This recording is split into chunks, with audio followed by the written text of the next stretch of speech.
நின்ற அதனால் அவனருளாலே அவன்தாள் வணங்கி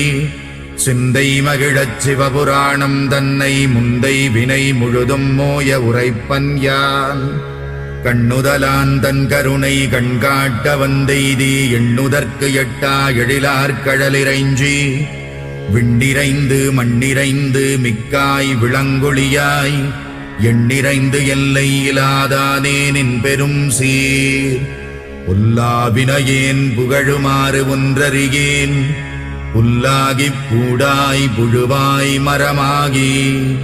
பல்விருகமாகி பறவையாய் பாம்பாகி கல்லாய் மனிதராய் பேயாய் கணங்களாய் வல்லசுரராகி முனிவராய் தேவராய் செல்லா நின்ற இத்தாவரச் சங்கமத்துள் எல்லா பிறப்பும் பிறந்திழைத்தேன் எம்பெருமான்.